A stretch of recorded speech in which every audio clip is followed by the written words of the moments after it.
You'll know when you have a wild woman. She'll practice her craft without boundaries. She is truly autonomous.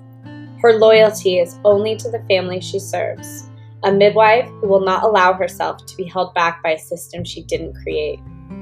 This podcast is for the birth keepers who want to grow and change. We are open to learning through self-reflection and supportive community. We are creating this space to explore without judgment.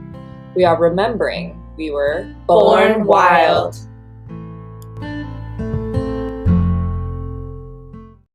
Hey everybody, welcome back to Born Wild podcast. We are your hosts, Emma, Sophia, and Lea. And today we have a new host joining the party. My student and friend and fellow woman midwife, Nina Basker, is joining us today, and she will hopefully be doing that from here on out. Yay. So Nina, you want to introduce yourself and you can tell us a little bit about you. Yeah, hi. Well, that was a nice introduction. Thank you, Lea. I am Nina, and I live in Fairfax, pretty close to Lea, and I have been a student for a really long time. What feels like a really long time. It's been a meandering journey, which I'm fine with, but hopefully coming towards the end of it sometime in the next year or two. So we'll see what happens with that. But I have two kiddos, a 2-year-old and an 8-year-old, and I live in town with my family, and we live with my parents, so we have a nice little family unit going on here. And it's my dream. Yeah, it's great. That's what we're trying to do. It's lovely. We're really lucky. I took a year off after my daughter was born, my 2-year-old, and then I had a bunch of medical stuff happen, and that year turned into 2, and now I'm diving back in. So I've just started doing some births together again, and I'm excited to be here. You had your have a baby class, which is part of midwifery school. Yes, I had a baby. Yeah, that's usually a second course. Extremely long labor again. Just like the first one. What school do you go to? NMI. Yeah, NMI. So Great. If anything else comes up, I will pop in and say. I'm sure I've heard these stories, but just for the listeners and to remind everyone, how did you get into midwifery? I've had a couple people in my life that have kind of influenced my direction. And when I lived in Oakland, I lived with a dear friend of mine, Annie, who's a doula, and that was kind of the beginning of my journey. That was in 2008. Just getting interested, starting to read books, access information, and then I had my son in 2012 and had like a very, very long prodromal days and days labor, and just kind of sparked my interest, in birth and what I could have done, what I could do, how things can become easier, how people can be best supported in labor, and kind of dove in after that. My son was about 1.5 years when I started doing births. I was working with Joan Green, who's another local midwife here, and did births with her for 4 years, and then started to work with Lea after that. So yeah. I didn't know it was 4 years. Yeah, I had a year that I was working with her before I started, technically officially started at NMI, just doing observed births. While I was also doing doula work during that time, and then enrolled in NMI, I think in 2013. Yeah. What year is it? So long ago. It feels like all doing NMI, or did NMI. Yeah. Did you do Elizabeth Davis's Heart and Hands in person? Yeah, I did it. I did it in person. That was the beginning. So I was doing that while I kind of started with Joan, and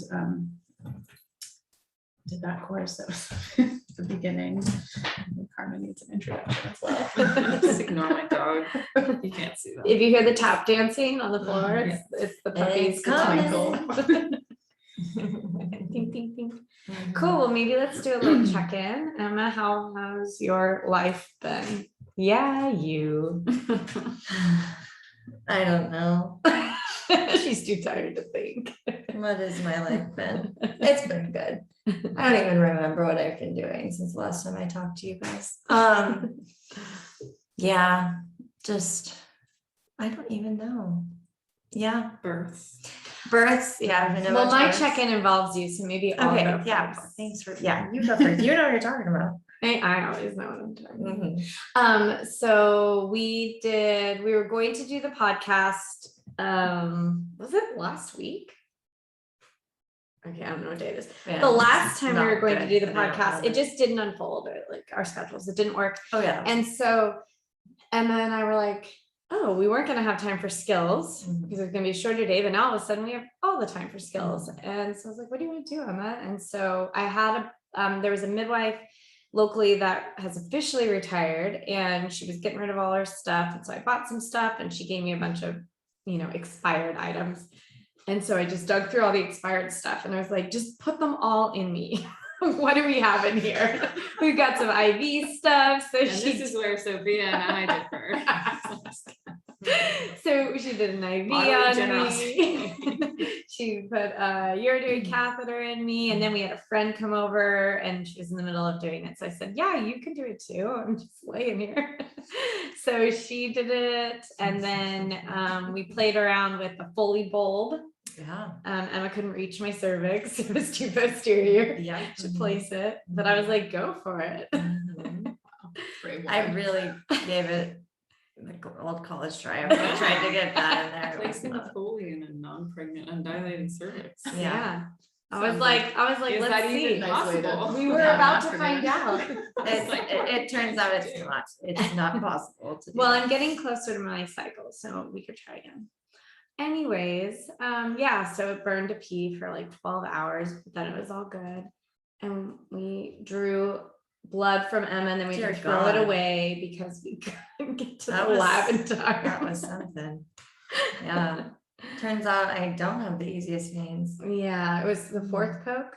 Oh, but you Ooh. got to experience a hand. Yeah, poke. I don't recommend that. Mhm. It's not a nice time. So that was my check-in. I paid it forward, and it was a good experience for me because how I was describing a urinary catheter to people was not what I experienced. What I was Yeah. telling them that they would experience was different than what I experienced.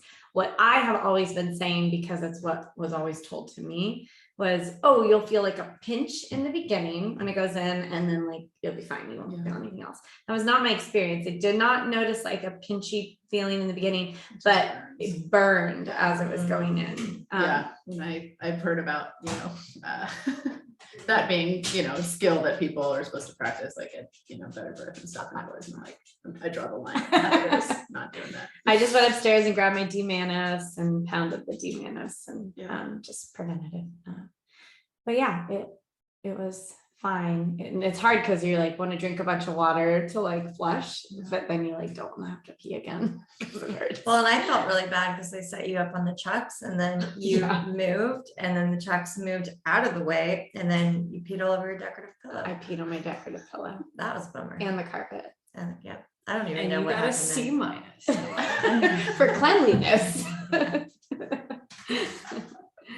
Yeah, good times, never a dull moment. So that was fun. Oh, I know your check-in. Oh, good. I know what you did about Careful. the birth the birth fair art thing. That was pretty cool. Yeah. Plug your friend. Yeah, my friend Lea Tidings is an amazing artist. We can put her Instagram in the show notes.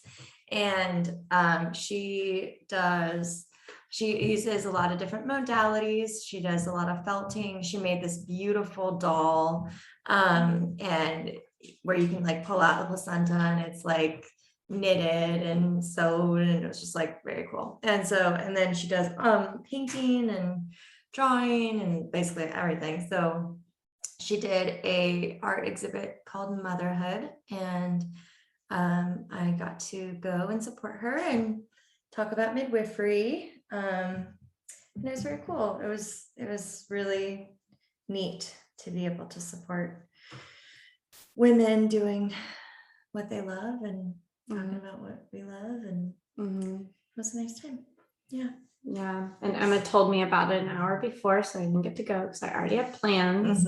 But it's going to happen again. Guess what? It's happening again the first weekend of November. So Oh, nice. You should come too. You should come too. Yeah. Everybody should come. Yeah. And I don't know what else I have to talk about. That's enough. You don't need more. Okay, good. Yeah. Tap dance, woman. Tap, tap, tap. Shuffle, hop, steps. Sparkle toes. Sparkle toes. To paint her toenails. Lea, My check-in. your check-in. What's going on with me? Practically nothing. Couple weeks of Very uneventful. life. It's lifey.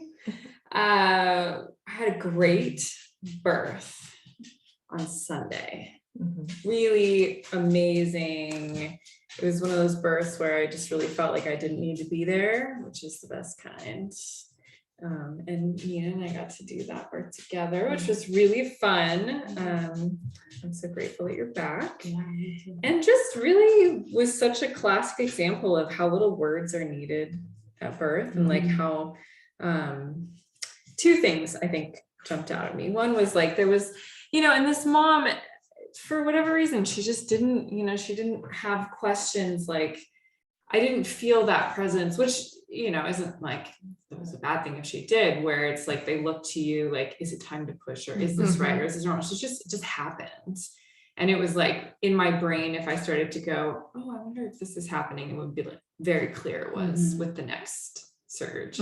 So, and she had a water birth, and I was just noticing too, like something that I've started doing more that I think you and I both, Sophia, have noticed with the tub is like really waiting for women to ask for it, and like not preempting it as like okay, we could fill the tub, and I don't know, I just feel like women have a better sense of timing of like when it's appropriate to get into the tub, like when it's a good tool, and just, so it was, it just felt like really perfect timing, like not, getting it ready. So as soon as she wanted it, it was ready, but not like being the person to recommend it or bringing it up a lot. So, but yeah, so that was nice. It's a nice birth. So the baby was born in the water. Sweet. Yeah, mom.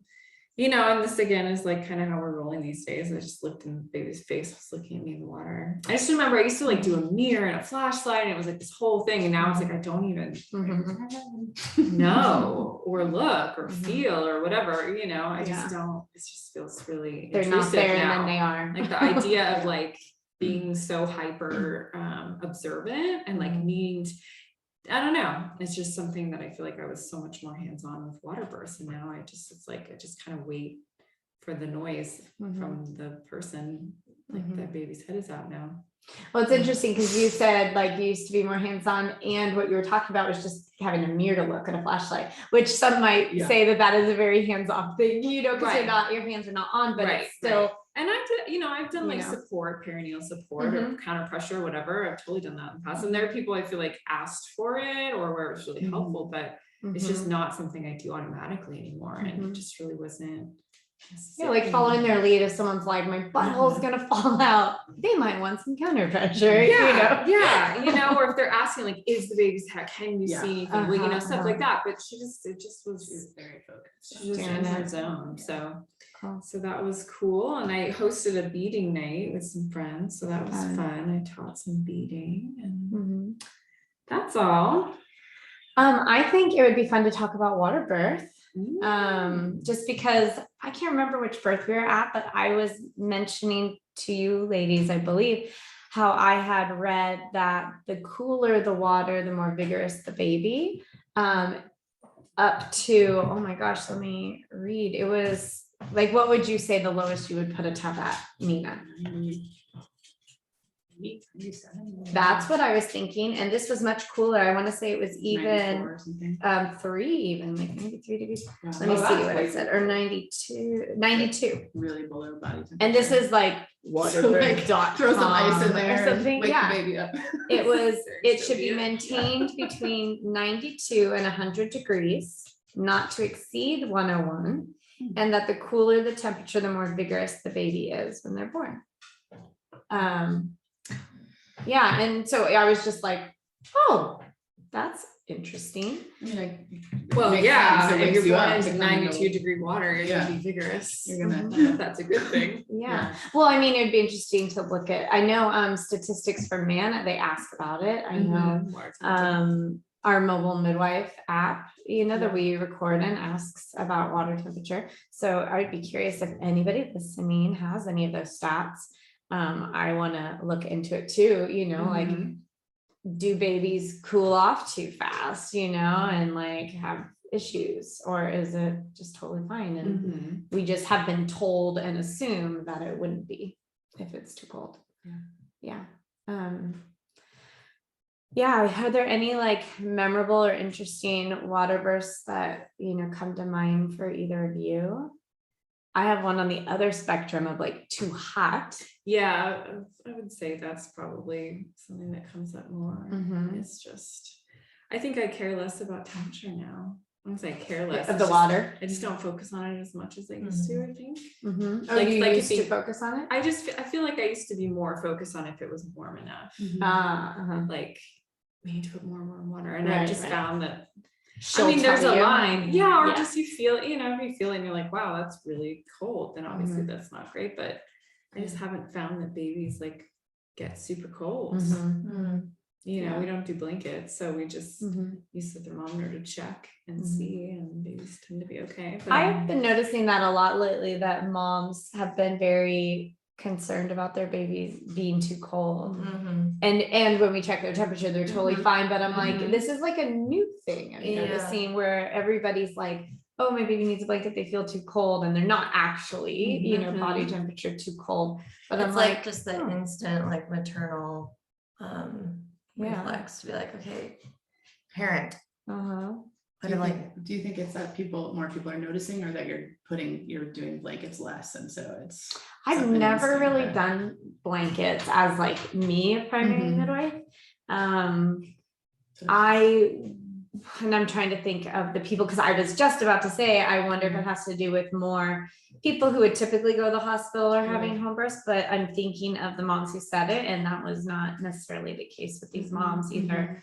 I don't know why, but I just like, It's interesting. I'm noticing enough where I'm like, and again, and again, why? But I had 2 really hot tubs that I can think of. One, somebody had come to set the tub up because we had somebody call us in labor, that we had never met. And so we were like rounding up supplies, like who can bring a tub? And so the woman who brought the tub was like setting it up. And then, she said our goodbyes and left, and nobody was really on the tub. And it was really hot. And typically I would like check in with the tub, but I didn't. And she got like 1 toe in. It was like, that is scalding. And I took the temperature, it was like 120 degrees. oh my God. Literally. I was like, oh my God, I'm so sorry. And so, so she got out, obviously we cooled it down, and she labored in it. I don't know for how long, I could check my notes, but it did end up popping the seam, and like, so we were inflating it because we were noticing how it like gets softer, we were inflating, and then eventually it was clear this tub's not going to hold. So we bailed, and we were able to get her a second tub, but I assume it's because the water was so hot. But we got her a second tub. She gave birth in it. It was great. And then another mom, this was happening very fast, this birth, and we were filling the tub, and it wasn't 120 degrees. She was able to get in, but it was definitely too warm. I can't remember how warm, but like 102, 103, something like that. And she was like, oh, it's too warm. And so we were in the process of cooling it down, but her baby was born. And the baby was just like really groggy. She cried right away. She was fine, but she was just like Yeah, really sleepy and just, yeah, not really present. And then after the placenta was born, the mom did end up, as she was getting out of the tub, passing out and having a little mini seizure. And you know, we got her out of the tub, but I think it all had to do with how hot the temperature was. It just kind of like depleted them both a little too much. Yeah, so yeah, I would be really curious. The too hot is very clear to me what the downsides are. I'd be really interested to learn more about the too cold, in air quotes, side of things. Yeah. What else about birth tubs is interesting? I know we have a lot of questions about like, when does the baby take their first breath? Because some people think it's, you know, expansion of the chest, you know, when the baby's born. But babies coming from water to water don't necessarily, you know, take a breath underwater. What have you guys been taught, and how do you practice in terms of like when to bring the baby above water? Because I know a lot of people do different things. Yeah.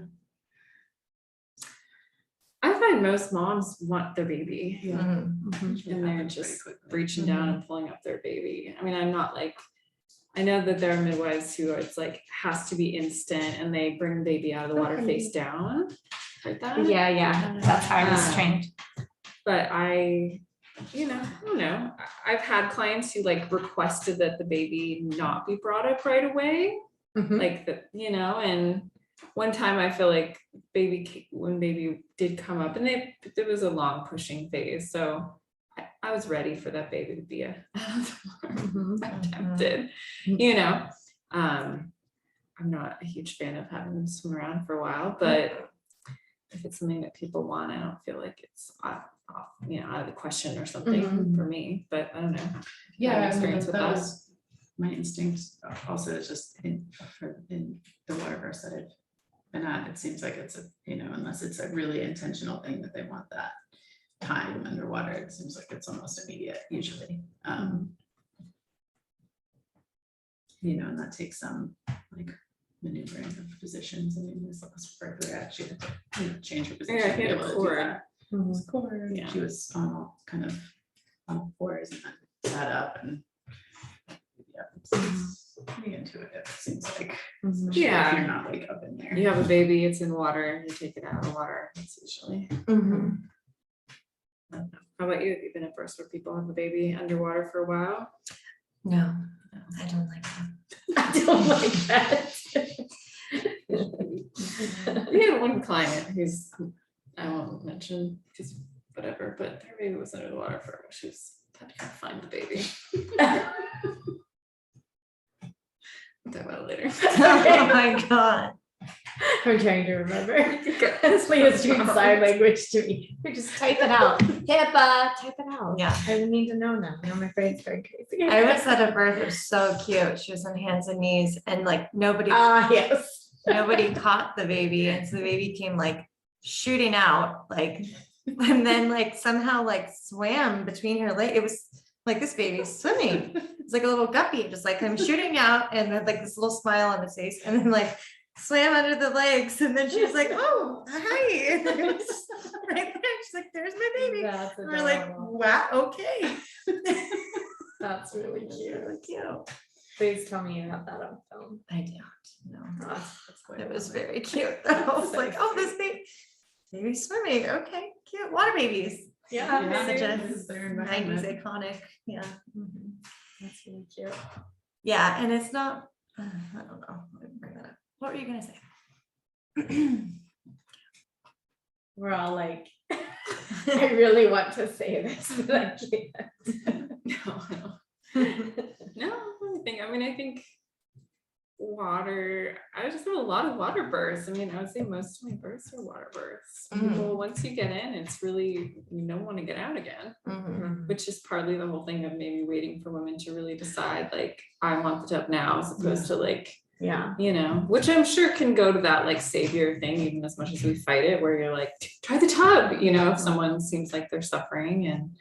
but just really kind of like letting her decide when she wants to get in, because once you get in, nobody wants to get out.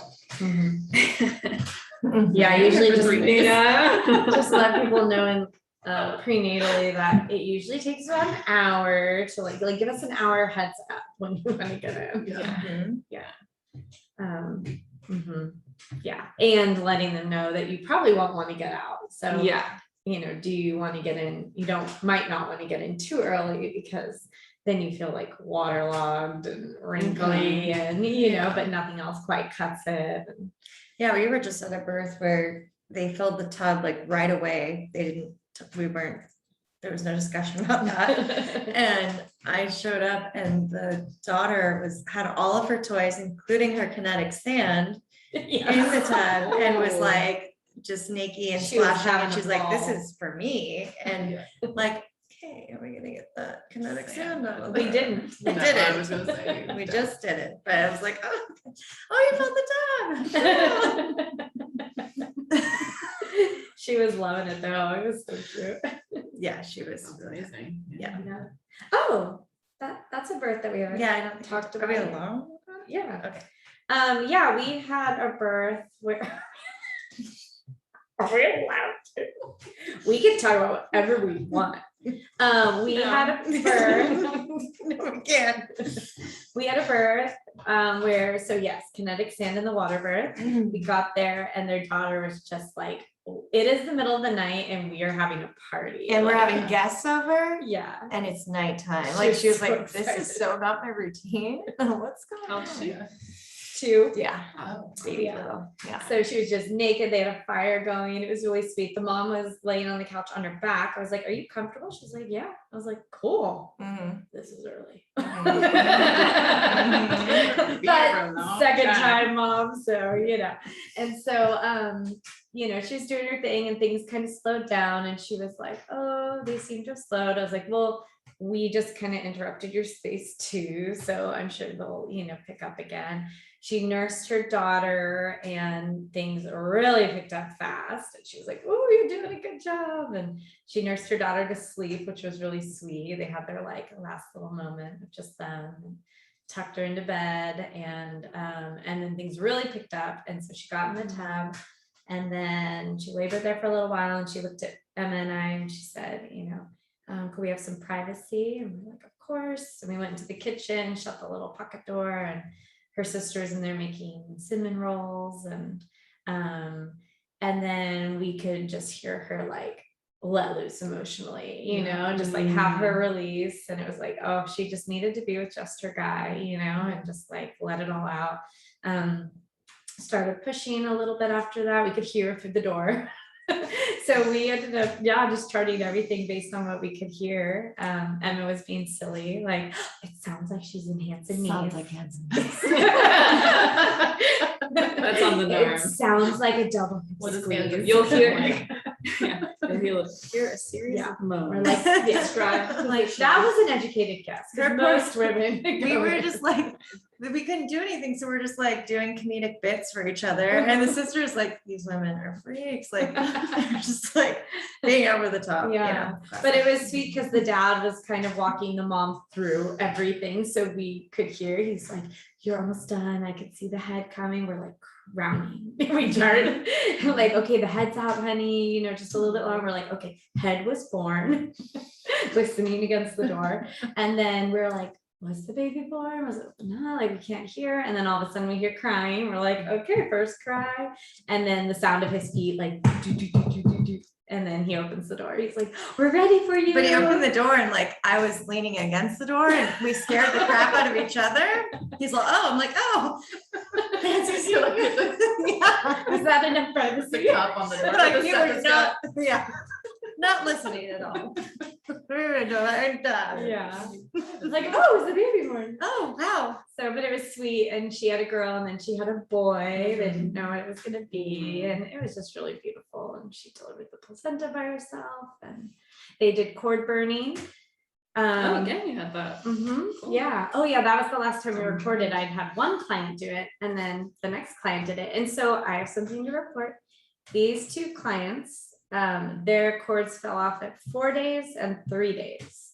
So we were talking about how maybe with the burning, it kind of helps dehydrate it faster, you know, and so it comes off sooner. Yeah. Yeah, so I'm curious to see, you know, if you listening have had cord burning experiences and can report back if you feel like the cord comes off sooner. Yeah, it's pretty fast. So yeah, it was very sweet. Yeah, and that was that we hadn't planned that we wouldn't be in the room, but she had come to us talking about free birth and that she would love to have like that experience, but she'd also love to have a midwife, and you know, so it wasn't like a plan that we weren't going to be in the room, but it made sense that we weren't. Work out. Yeah. Yeah. And it was, you know, fun as like a little exercise to like try and listen to a birth and wonder what's going on just by listening to the sounds. Like, like imagining what station where baby's at, and like, sounds like hands and knees. Yeah, there's a lot. There's so much that can be listened to and information gotten from that. Cool. Well, we're excited, Nina, that you're going to be joining us on the regular, and when we say on the regular is whenever we can meet up.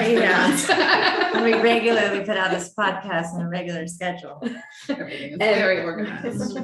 Fine. Whenever the 4 of our schedules line up. So the intention is weekly, but whatever. Happy new moon in Libra. Yeah, for all of That was you yesterday, who know what that means. Our listeners know what that means. Okay. Libras. Retrograde. Too many Libras. All right. Well, thank you for listening as always, and we'll be back theoretically in a week. Bye, guys. Bye.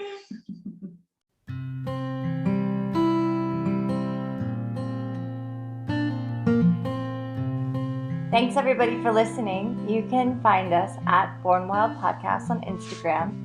For inquiries or feedback, you can email us at bornwildpodcast@gmail.com. You can find me, Emma Ray, on Instagram at Emma Ray, REA. Sophia at sophiabirth.com, and me, Lea, at Bay Area Home Birth. We would really appreciate it if you would rate and review us on Apple Podcasts. It helps us reach more people. And as always, Stay wild.